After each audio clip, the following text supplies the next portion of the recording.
സംസ്ഥാന ഭാരവാഹികളെ നിശ്ചയിച്ചപ്പോൾ ബി.ജെ.പിയിൽ വെട്ടിനിരത്തൽ. മുൻ പ്രസിഡന്റുമാരായ വി. മുരളീധരൻ, കെ. സുരേന്ദ്രൻ പക്ഷത്തെ ആരെയും 4 ജനറൽ സെക്രട്ടറിമാരിൽ ഉൾപ്പെടുത്തിയില്ല. രാജീവ് ചന്ദ്രശേഖർ പ്രസിഡന്റായ ശേഷമുള്ള ആദ്യ പുനഃസംഘടനയിൽ പി.കെ. കൃഷ്ണദാസ് പക്ഷത്തിനാണ് മുൻതൂക്കം. പുതിയ സംഘത്തെ ഉൾപ്പെടുത്തി പ്രസിഡന്റിന്റെ പരീക്ഷണ പട്ടികയാണ് പ്രഖ്യാപിച്ചത്. കഴിഞ്ഞ കമ്മിറ്റിയിലെ vice president Shobha Surendran general സെക്രട്ടറിയായി. സുരേന്ദ്രൻ പ്രസിഡന്റായ കമ്മിറ്റിയിലുണ്ടായിരുന്ന കൃഷ്ണദാസ് പക്ഷത്തെ ജനറൽ സെക്രട്ടറി M.T. രമേശിനെ നിലനിർത്തി. എന്നാൽ സുരേന്ദ്രപക്ഷത്തെ സി. കൃഷ്ണകുമാറിനെയും പി. സുധീറിനെയും മാറ്റി വൈസ് പ്രസിഡന്റുമാരാക്കി.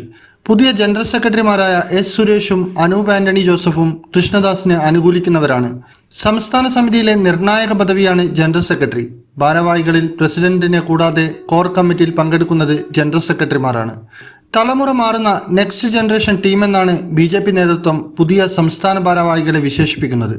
10 വൈസ് പ്രസിഡന്റുമാരിലൊരാളായി മുൻ DGP R. ശ്രീലേഖയും ഉൾപ്പെടെ എത്തി. അതേസമയം വനിതാ പ്രാതിനിധ്യം കുറവെന്ന ആക്ഷേപവുമുണ്ട്. അനൂപ് ആന്റണിയെയും PC ജോർജിന്റെ മകൻ ഷോൺ ജോർജിനെയും ഉൾപ്പെടുത്തിയത് രാജീവ് ചന്ദ്രശേഖറിന്റെ പരീക്ഷണമാണ്. ജനറൽ സെക്രട്ടറി തസ്തികയിൽ ഇടം കിട്ടാത്തത് മുരളീധര വിഭാഗത്തിന് വലിയ തിരിച്ചടിയായി. ഇത്രയും ഒഴിവാക്കൽ അവർ പ്രതീക്ഷിച്ചിരുന്നില്ല. പരസ്യ പ്രതികരണം ഉണ്ടായില്ലെങ്കിലും ഒഴിവാക്കലിന്റെ മുറുമുറുപ്പ് പാർട്ടിയിൽ ഉണ്ടാകുമെന്ന് ഉറപ്പ്. ഗ്രൂപ്പിനതീതമായി പുതിയ ടീമായിരിക്കും ഭാരവാഹികളായി എത്തുക എന്നു രാജീവ് ചന്ദ്രശേഖർ ചുമതലയേറ്റപ്പോൾ പറഞ്ഞിരുന്നത്. പകരം മാറിയ നേതാക്കളിൽ ചിലർ കേന്ദ്ര നേതൃത്വവുമായി സംവാദിക്കാനും ശ്രമങ്ങൾ ആരംഭിച്ചിട്ടുണ്ടെന്നതാണ് റിപ്പോർട്ടുകൾ. ഈ തീരുമാനങ്ങൾ സംസ്ഥാന ബി.ജെ.പിയിൽ രാഷ്ട്രീയ സംവാദങ്ങൾക്കും ഗ്രൂപ്പ് തർക്കങ്ങൾക്കും തുടക്കം കുറിക്കുമോ എന്നത് ഇനിയുള്ള ദിവസങ്ങളിൽ വ്യക്തമാകും. പൊളിറ്റിക്കൽ ഡെസ്ക്, ഇന്നറിയാൻ ന്യൂസ് കേരള.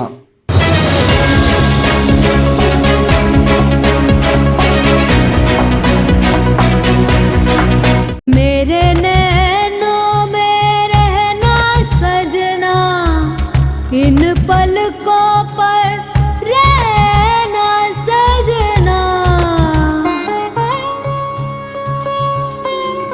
मेरा हार श्रृंगार तुम ही सजना. Family Wedding Center, the beginning of forever. Kunnamangalam, Vadakara, Manjeri, Meppadi, Tirur, Perinthalmanna, Kannur.